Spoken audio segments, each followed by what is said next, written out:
Actually, it was Wesley's idea. He's 16 years old, which should stand out to a lot of people. This was his idea. He called me and he said that, just with everything going on, the division in the community, which was sparked by the George Floyd incident, just division in the community against police officers, against blacks, against whites. He said it's just a sad time and he wanted to do something. So I suggested to him, call the mayor and see what you could do, and that's what he did. So I'm strictly just here for support for him. I hope this will accomplish everybody coming together as one, because the theme is unity beyond color.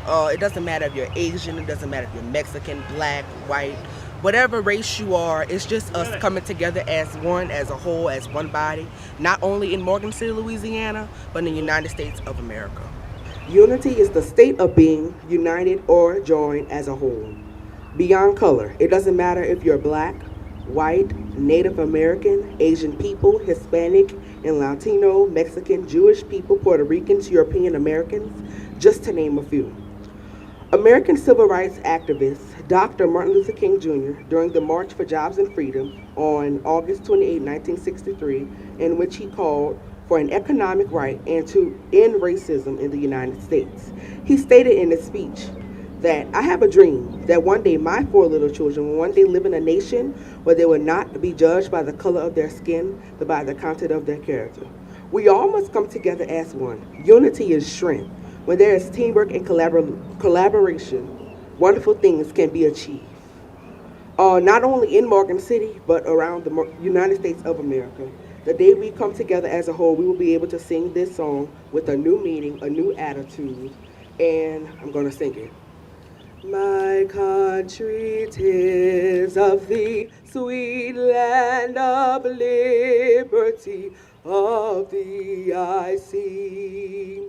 Land where my fathers died, land of the pilgrim's pride, from every mountainside let freedom ring. Thank you. Miss Jessica Dan Shamika. Did y'all hear me when I said he was 16 years old? Good job, Wesley. And at this time, we're going to have Reginald Daniels come up, and he's going to lead us in a prayer. Good morning, everybody. Quickly, we're just going to go into prayer. All heads bowed, however you choose to pray. Father God, we just want to say thank you for another day, another opportunity, oh Father God, to be the people that you have called us to be, and that's a great crowd of people, Father God. And we just want to say thank you, dear Lord. Dear Lord, we ask for wisdom and guidance on this day, oh Father God, that we'll take a new turn, oh Father God, that we'll do better things that were done in the past, oh Father God. So we ask you to lead us and guide us, oh Father God, and we thank you ahead of time for your victory. In Jesus' name we pray. Amen. Amen. Okay, up next we have the man who was just so supportive throughout this. He honestly, when I told Wesley, because Wesley was like, call the mayor. I said, no, you call the mayor. This is your thing. You're going to do this. So when I told him, I said, Boo's a great guy. He's not going to reject you. He's going to hear you out. And he did just that. Wesley told me, he even had a meeting with him. And Wesley was like, come with me. And I said, no, you go by yourself. This is your baby. This is what you're going to do. But throughout this all, our mayor has been very supportive. He's been very helpful, calling, texting, seeing if there was anything that we needed. So without further ado, I give you the mayor of Morgan City, Mr. Frank Boo Grazafi. Thank you so much. First of all, I'd like to introduce a few people here today. Of course, we have a fellow council member up on the stage, and that's Reverend Ron Bias. And I also have my police chief in the audience, that's Bo Blair, and Assistant Chief Griffin.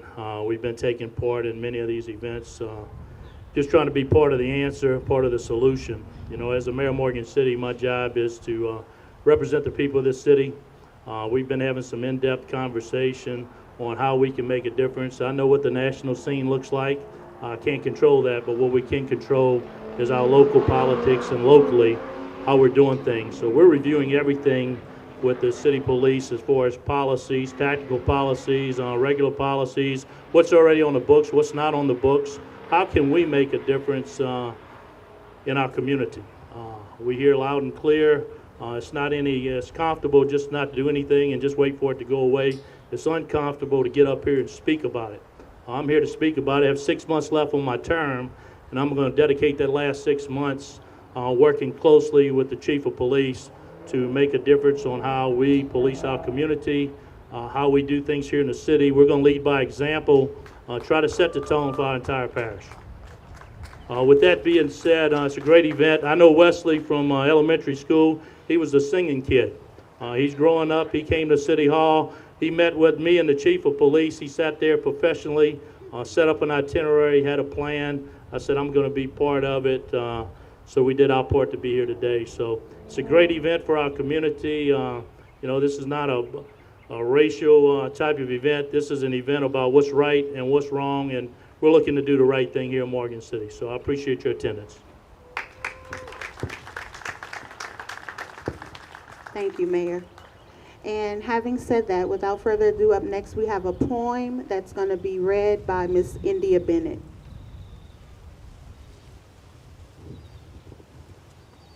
Good morning. My poem is titled Turn Off the Light. Small as a mustard seed, big as Goliath, we're all the same when we turn off the light. Rich as gold, poor as dirt, we're all worth the same when we turn off the light. Purple, pink, and black, yellow or white, we all look the same when we turn off that light. So maybe, just maybe, to make everything right, is for God to just reach out and turn off that light. Thank you. Good job, India.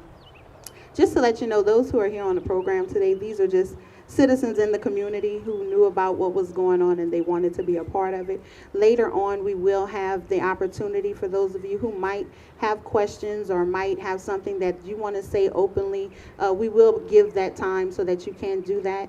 Again, this is a peaceful protest rally that we can all come together. We're not here to come against each other. We're just here to be able to give you all the platform to speak how you feel, because obviously everyone's feelings are not the same. Everyone's emotions aren't the same in this, because we're all affected by it differently. So we will give you all the opportunity, if you choose to speak those points. So today, those who do come up, these are their particular feelings. I did not give them a script. Wesley didn't give them a script on what to say, just how, in this moment, how they felt, so that we can all be a part of the resolution. And without further ado, we have up next my son, Taj Daniels, who's going to come and speak. Good morning, how everybody doing? My name is Taj Daniels, and today I will read a poem I wrote. Before I read it, I want to get into a little background about it. I wrote this poem 2 years ago, and the fact that it's still very much relevant today is shocking to me.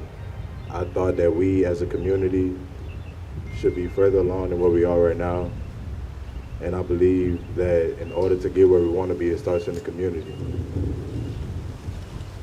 The title of my poem is Same But Not Equal. Me, you, black, white, same but not equal. The way we walk, the way we talk, same but not equal. It's not until you take a step back and look at society for what it truly is that you see we are the same but not equal. You are privileged, but I have to work for everything that I need or want because we are the same but not equal. You aim, point, and shoot. I dribble, pass, and shoot because we are the same but not equal. You walk around with a gun, then you must be former military or an officer. I walk around with a gun, then I'm a danger to society and thrown in a car by an officer because we are the same but not equal. You are expected to be the best of the best, and no matter what you do, but I am a surprise when I surpass you in anything besides sports because we are the same but not equal. You go in the store and are asked if you need any help, then left to do your shopping. I go in the store and I'm asked if I need any help, but it's followed and watched like a lion hunting a gazelle because we are the same but not equal. You shoot at innocent people and are sent to anger management.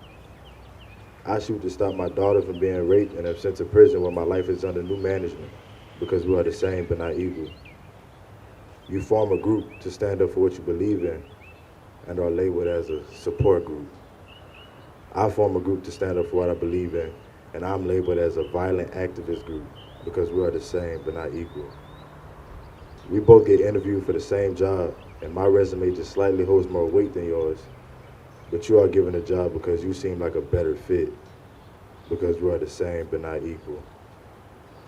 You get pulled over and start contemplating what are you going to tell your wife. I get pulled over and start contemplating whether or not I lived a great life, because we are the same but not equal. Clearly, at 20 years old, our realities are different. Your reality involves no battles, no struggles. You're weak.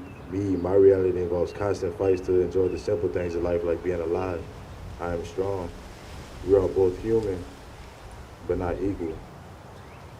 I wrote this 2 years ago when I was 18 years old, and the reality is things haven't changed. I'm 20 years old and I've seen countless brothers and sisters die to police brutality. Social injustice is real, and we as a community need to do something to stop it. I know many of you are asking the questions of what's next, what's after this, what's after all the riots and the protesting, what can we do?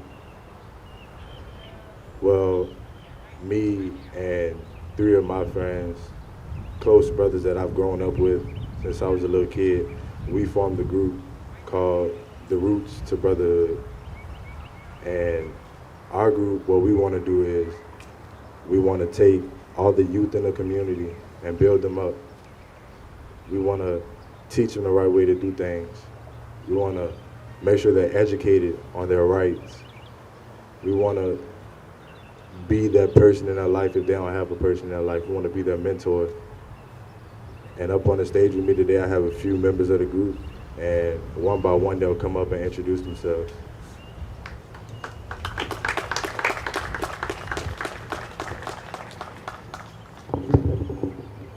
How y'all doing today?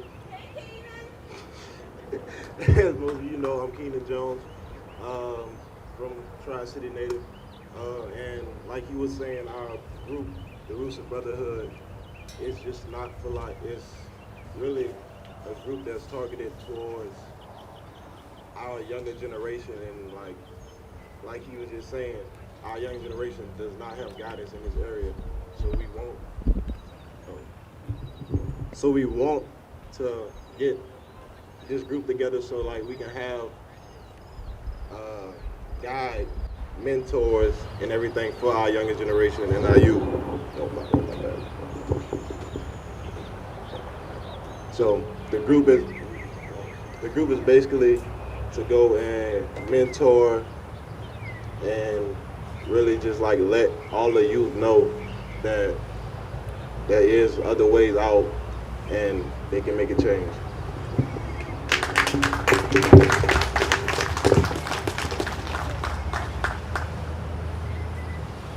How y'all doing this evening? My name is Clifton Escort, and I'm a senior at LSU. And what our organization really is meant to reach out and be like a big brother figure to those that don't have that big brother. I mean, we go and we extend our arm out to every minority, not only black figures, but every minority is downput by this. But yeah, that's all I got to say.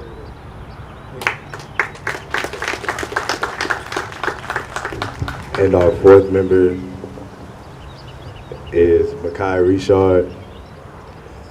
He just can't talk today, but it's okay. But us 4 young, can y'all come up? We literally sat down in my living room about 2 nights ago, and we just discussed how can we make our community a greater place. After the riots and the protesting, what's next? What can we do? And we took it upon ourselves to be those pillars in the community that could change it for the better.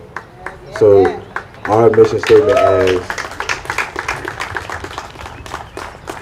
our name is The Roots of Brotherhood. And when we say roots, that means we want to instill something in this community that will last not just after we do it, but for years upon years to come. And we will have our first event next Saturday in Syracuse. Flyers will be given out in the upcoming week and specific times and dates. If you have kids, if you know kids, if you have a friend that have kids, please send them out. We want to spend a day with them, and we want a chance to make their life greater. Thank you.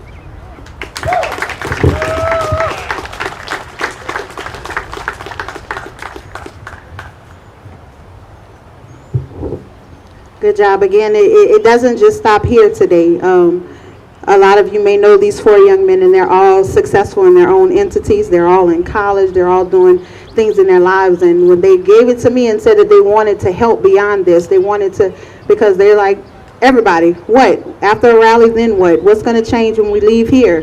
When you go to our houses today, it's still going to be the same, but you have to have that spark in your heart that wants to do different. Coming up next, we do have the head of the NAACP, Mr. Reginald Weary.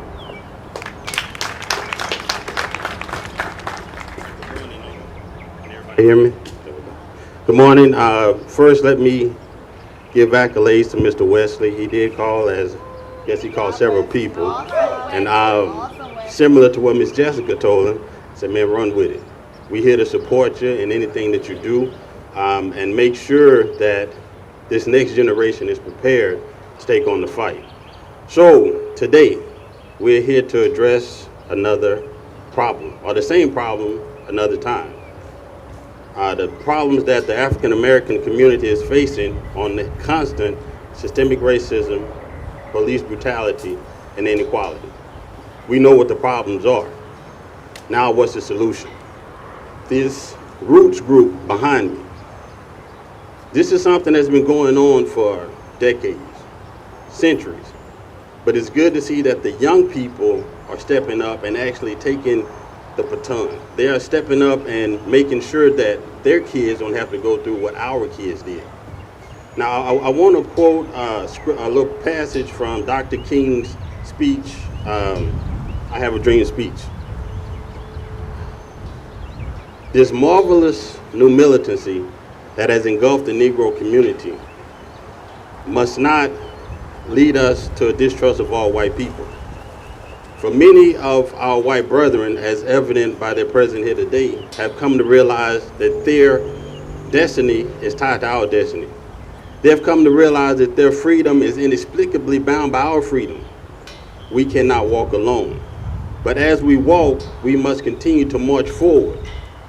We cannot go back. Now, this was part of a speech 57 years ago.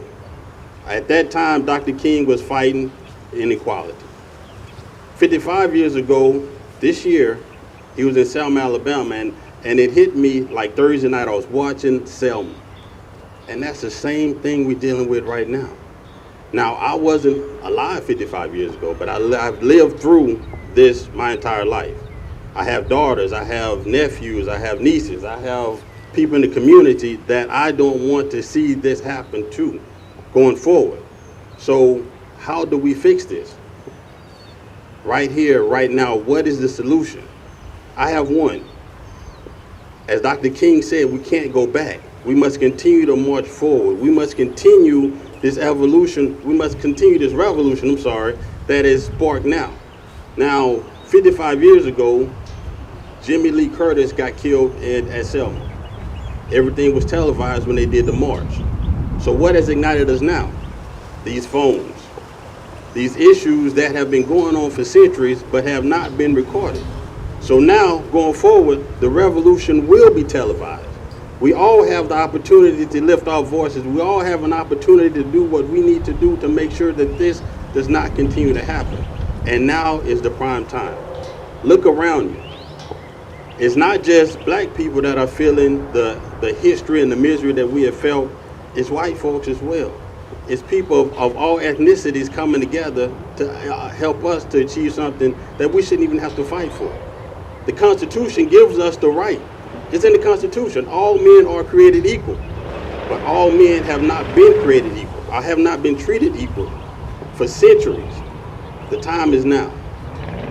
The time is now. We must stand up, and we cannot allow this generation, this next generation, to go through what we're going through. Because ultimately what happens, they have kids, and their kids are still fighting the same fights that we've been fighting for centuries. So people, listen to me, and it's not a black and white issue. It's right and wrong. It's racism, and everybody else. So not everybody's going to agree, and that's what makes America beautiful. I don't fault people because they don't listen to what we say, because at the end of the day, that's their opinion. But those that don't listen, we have to make them hear us. They don't have to listen, but they're going to hear us, and they're going to feel us. and we cannot continue to sit back, which we haven't been doing, mind you. We're still pushing, we're still trying to make way, we're still trying to do what we can, but it's going to take a united effort. And what I'm so proud of and is to see these young kids. Some of them I've watched grow up. Some of them I've seen them play sports. I've watched them all their accolades, educational accolades, and I'm proud of them. But for a long time, and I'll be honest, I said, well, this generation just doesn't get it. They don't feel it until now. I see them, I hear them, and what I've realized is they've been paying attention. They understand it. They just have to come in their own time, in their own way. So I commend you, Wesley, again. Thank you for inviting me. Thank you for giving me an opportunity to speak. Thank you for all that you are doing.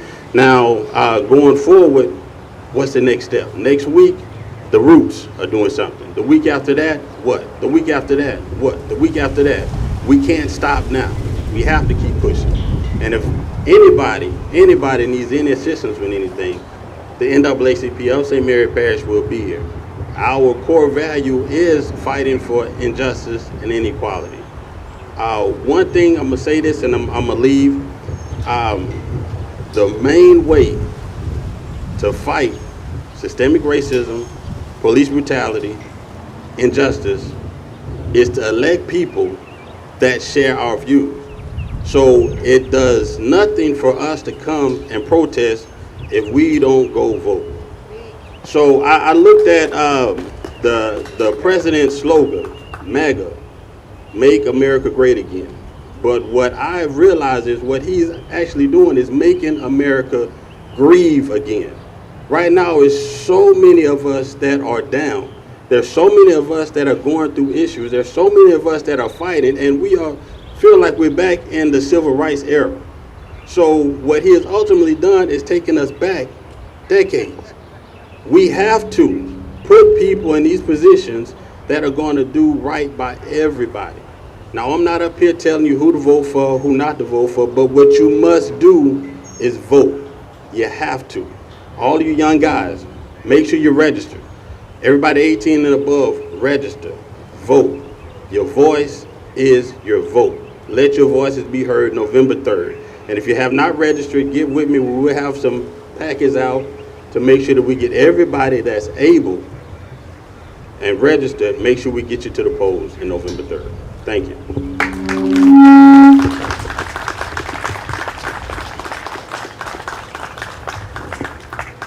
Thank you, Mr. Reginald Weary. I just want to piggyback off of something that, can everybody hear me? They say we're having a problem with the sound system. Can everybody hear me? Yes, ma'am. Okay. I just wanted to insert here, we're talking about, obviously, it's not about racism, it's not about color, it's about individuality. And I want to say, because obviously this event, amongst other events that have been going on, was sparked by something we all saw as a whole nationwide, when we saw Mr. George Floyd with the officer with the knee on his neck. I can say that that one officer does not represent all police officers. And it's very important for us not to draw a general idea and generalize an individual's actions with that group. Just as an African American may commit a crime, every race commits crime. So it's our point here today when we say unity beyond color, that we not just judge a person because of their color, because of their title, because of who they are. It's about individuality. It's about us respecting each other from their actions. You show me respect, I show you respect. So it's very important that we don't cast each other in those lights. Again, all officers are not bad, and I want to thank the police officers that are here on today to show support. I want to thank them for being here today. But it's not about, that's not what it's about. It's about right is right and wrong is wrong. And just being able to have a voice and not be judged by that. If you're silent, and that's the thing that a lot of people have been saying, if you're silent, you're part of the problem. And I understand it's a touchy subject and a lot of people don't want to talk about it, but I thank everyone who is here in attendance today, because obviously you wanted to be a part of the resolution. So thank you. And with that being said, we will have up next Councilman Reverend Ron Bias.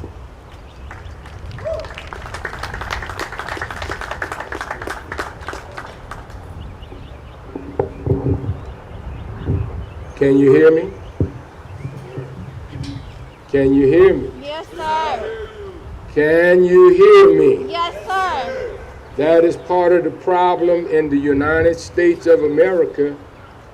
That's part of the problem in the state of Louisiana. That's part of the problem in St. Mary Parish. That's part of the problem in the city of Morgan City. You can't hear us. Nobody heard me. You can't hear us. Some of you can hear us, but you don't do anything. Some of you don't want to hear us. Some of us wish that we would just be quiet. But I tell you, when I got the call from Wesley Williams and he told me what he and some other young people were going to do, I became excited. And the reason why I became excited, because over the years, I had become silent myself, Wesley. And I want to thank you for a wake-up call, because it's now time to wake up, to stand up, and to speak up. Your great poet laureate, Ella Wilcox, once said, "To sin by silence make cowards of men." What I mean by that, if we know it's wrong, say it's wrong. It doesn't matter if it's your neighbor, your mother, your brother, your fellow clergy, wrong is wrong. Wrong does not come in colors, it comes in people. Right does not come in colors, it comes in people. Thank you, Wesley. Thank you, Mayor and Councilor. Thank you, MCPD. I want to give a special thanks to a little young white guy that was on the corner of 182 and Brashear.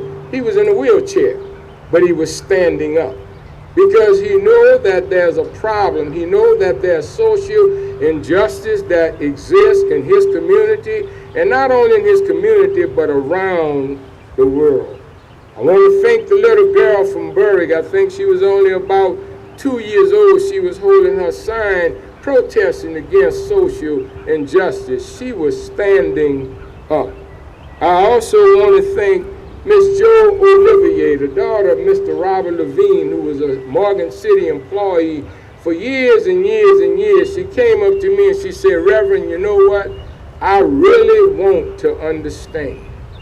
And it made me realize something. I need to understand myself.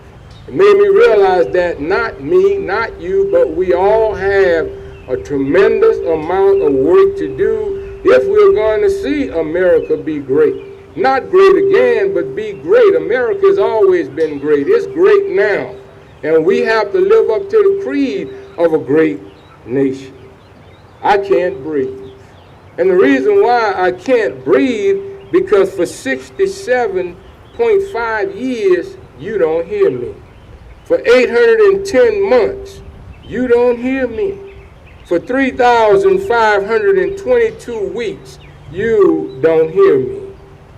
For 24,654 days, you don't hear me. For 591,693 hours, you do not hear me. On the other day, under the bridge, when the young people stood up and they spoke up, one of the young men came up to me and he said, "I had butterflies in my stomach." I said, "Let me tell you something about the truth. The truth makes us all just a little bit uneasy. It doesn't matter what side that we're on. But it's time now to face our fears. It's time now to speak truth to power. It's time now to do it like the Word of God tells us. I don't know what religious faith you are, but I think all of us out here worship God in some way, form, or fashion. It was Jesus who said, when you know the truth gonna make you free. So we have to not only talk about it, but we need to be about it. There's a pandemic worldwide right now. A virus that we cannot even see has gotten all of our attention. There's a tropical storm in the Gulf of Mexico that has gotten our attention. But the thing about that is eventually a vaccine will be found for the pandemic. About Tuesday evening, the tropical storm will be all over with. but we yet have to deal with the problem that exists in our communities. The problem that we have today in America is not opioid addiction. It is not mental illness. It's not that the bottom is about to fall out of the economy, even though it's being held by one thread. It is a word called racism, a word that we all run from, a word that when I talk about it, I become a racist, a word when you talk about it, you become a racist, tempers flare. But the thing that we have to do, we got to get past the fears. We got to get past the temper flaring, and we got to sit down at the table of brotherhood, as a great spokesman once said, and iron this thing out. That's what we all have to do. I think that's all of our duty, all of our obligation. It's ironic that this event, Wesley, you chose to do it out here, because unbeknownst to you, Wesley, at one time, I was not allowed to stand on this gazebo. It's not because I didn't want to, it was a law that said that I could not. At the entrance of the park here on the southeast end, where the Sanders Monument is, when you came in, there was a fountain that said colored only. To my right here, where the fountain is, it said white only. Even though those signs are gone physically, we still wear them in our hearts and in our mind, and sad to say, some of us even in our spirit. I'm just speaking truth to power. If you're mad with me, you can talk with me afterward. That's the problem. What are we going to do after Saturday? The question, what are we going to do? Now we're going to get up here today and we're going to make great speeches, and I'm going to say I love white people, and you're going to say I love black people, but tomorrow we're going to our segregated houses of worship and enjoy 11 o'clock, which is still the most segregated hour of the week in America. You don't have to say nothing, but I know what I'm talking about. Those are the things that we face. I'm proud of the hip-hop generation. Yeah, they're pulling up their pants now and they're sharpening their minds. I never dreamed that hip-hop would take it this far. That's what got us out here today. Wesley Williams, a part of the hip-hop generation. And I'm going to tell you, I don't think they're going to put up with the mess that I did, and my daddy did, and my grandpa did, and for that matter, your daddy, your grandpa, and even yourself. We got athletes now that are standing up. Everybody familiar with the phrase that the great quarterback made the other day. I don't hold him against him because he spoke truth to power. He spoke what was in his heart. But we need to understand those are the kind of things that need to be said, need to be done, so that we can begin to get over obstacles. The clergy, where are you? If you're clergy, raise your hand. If you're clergy, raise your hand. Where are you, clergy?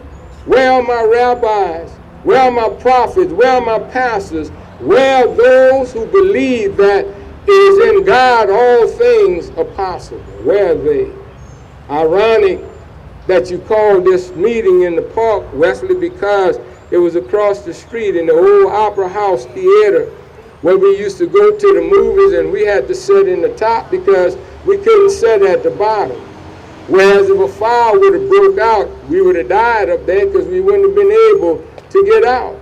But it was in that place, in that building, that I became converted. And I know a lot of you say, oh, well, I don't know about that because he don't act like it's not an act. It's a lifestyle. And I got some news for you. The Jesus that we hear about sometime, the one that's a pushover, no, he wasn't. He stood up against the powers of his day because they oppressed people and they kept people down. The other day when I watched the police officer put his foot on the neck of Chauvin, I wondered if he realized in order to keep a man down, he had to get down there with him. I'm not saying all policemen are bad, but I'm saying that there is targeting of black men and black women in America. In some cases, even white men and white women. And those are the kind of things that we need to have the conversation about. Don't get mad because people don't stand up and salute the flag. My daddy was a World War II veteran. I'm a Vietnam veteran. But it is no other flag in the world that we have suffered the treatment that we have suffered under the Stars and Stripes. You don't get mad, but it's true. So now we got a lot of work to do. So the question is, what are we going to do? And again, I say I can't breathe. And I'm not going to be able to breathe until we rid the United States of America and the world of racism, which is the biggest problem of the day in this generation, as in generations to pass. I can't breathe.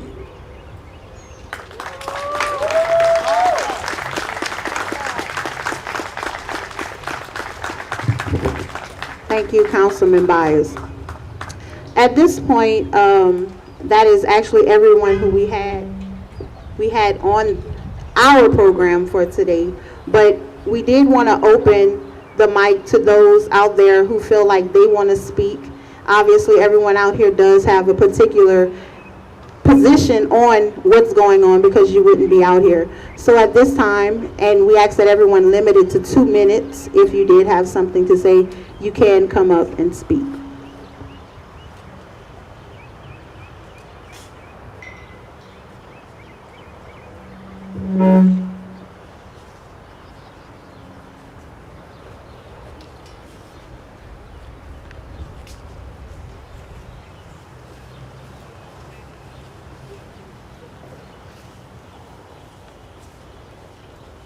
Don't be shy. Y'all kind of quiet.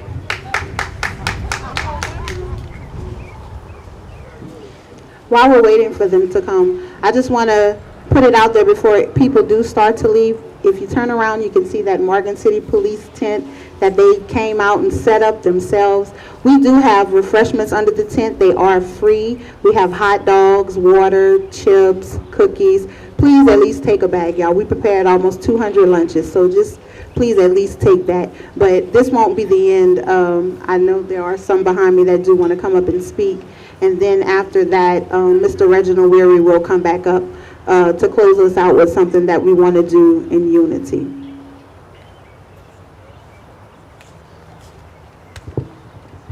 Good morning, everybody. I'm glad y'all could all make it out. I'm not going to take too long to say what I want to say, man, but that young man's poem down there, man, it really hit at my heartstrings earlier. It really spoke to me, man. And, you know, it's okay to have a change of heart. You know, you don't have to agree with what everybody says at the beginning. You know, some people, you don't understand. You might not want to see it. You just might not be at a spot in your life where you're ready to see it. And you know, it's okay. It's also okay to come to light and have a change of heart and understand, you know what's happening is just not right. It's just not right on a lot of sides, you know. And I mean, I can sit up here and honestly say, whenever Colin Kaepernick knelt for the flag, man, I didn't agree with him because I didn't understand, you know. And now after seeing all of this stuff that's still happening, man, and nobody's willing to make a change, it's time that we do better, man. We have to have a change of heart. We have to do better. We have to. We're all in the same boat together, man. If the boat sinks, we all drowning. We have to do better as a community and as people. And that's all I have to say. I appreciate you guys' time.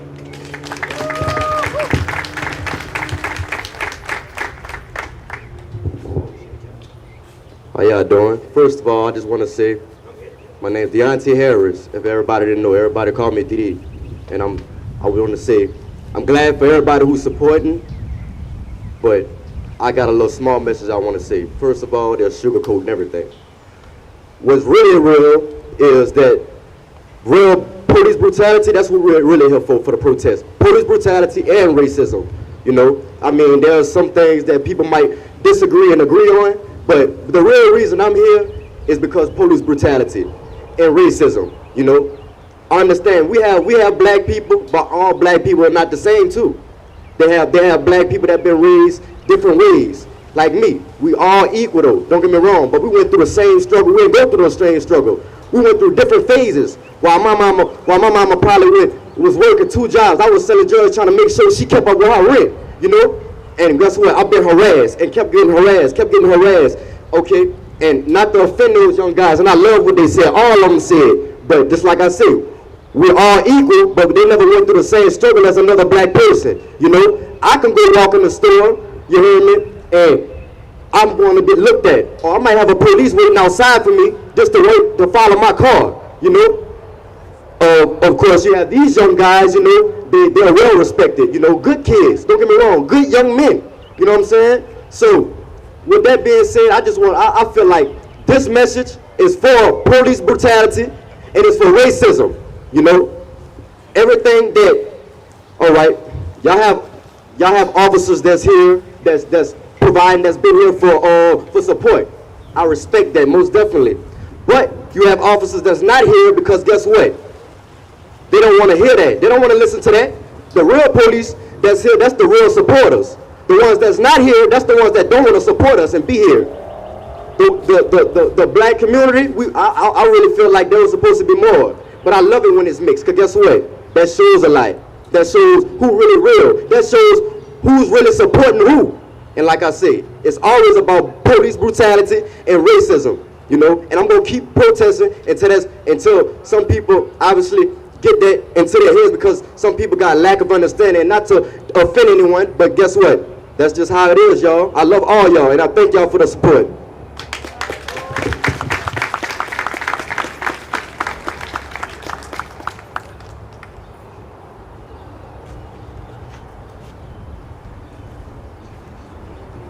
Good morning, everyone. My name is Haley, and I didn't plan to speak, so I don't really have, you know, everything structured out of exactly everything I want to say. But one topic I want to touch on right now is that when we say Black Lives Matter and we want everyone to support us, we don't just want you to hear what we're saying or then say all lives matter or say equality, because we know that our skin color doesn't define who we are and we should be equal. But what I'm saying is that we still get treated unjustly. Things still happen to us and we get discriminated against because the color of our skin. Police treat us any type of way because maybe, what is the stereotype? Black men in the streets, they're thugs, so what? We treat them unequally, we treat them like animals, we treat them unfairly, and that's not fair. That's our problem. We're not like, don't stereotype us, don't say we're all in the streets, and just because a man might be in the streets doesn't mean he should be treated differently than a young man that done the same thing but he's in college or something like that. We should all be treated equally. We shouldn't feel some type of way because the color of our skin. We shouldn't feel like we're going to be targeted because we may or may not be in the streets, but because the color of our skin, it is associated with that. Not for everyone, but some people do. A lot of people do. Our police do, and it hurts us. And it hurts our hearts, and we want everybody to come together, but I feel like it's sad to see people go back and forth and act like it's not a problem and like it's not there. And like I said, I know I might sound like I'm everywhere, and because I don't have a speech written out for everyone to hear what I'm saying, but it's real. Everybody's passionate about this. If not, we wouldn't be out here. We don't want police out here to oversee what's going on, to make sure nothing happens. We want police out here because they hear us, because they understand it's an issue, because they understand that it shouldn't happen, and that's really the big problem. We don't want overseers. We support you. We want to hear Black Lives Matter. That's what we want to hear. We want to hear Black Lives Matter from you. Not just we hear you and we support you. And I'm not trying to target police by saying that, but at the same time, I am calling it out and saying that's what we want from you. Not just to oversee this, but to really hear us and make a difference. And I understand, like I said, there's people out here that say equality, yes, but go back to the history books. Let's realize that it was never equal. We never were granted the same opportunities, and we have to work 10 times harder for some things that you might just be handed. We understand that you work hard. You may build on what you got, but it got inherited, some things. And like I said, you may work hard. You may start it from the bottom, but still there's inequality. Me and you, we might have the same degree, the same qualifications, but you might get that job before me because they would prefer a white person in business instead of me. And they see my skin instead of what's really inside of me. They see the skin instead of what's really inside of a person's heart. Somebody dies and you try to, the autopsy reports that I see or the news reports that I see about George Floyd and how it talks about what he had in his system. That has nothing to do with what happened at all. It never did. It plays no part at all. That doesn't mean that he should have had a knee to his neck. And that's why we say, get your knees out our necks. Get your knees off our necks. We want to be treated equally. We want the world to be a better place, and I have a feeling that it will be, because young people like myself are using their voice, and they want us to be silenced, but we won't be. I stand tall on what I believe in. I stand tall for all my people of every color that feel as passionately as I do about what's going on in the world today. And I thank everybody for coming out, and I thank everybody for feeling the same way that I feel, because like I said, my voice is not just for me, it's for everyone. Thank y'all.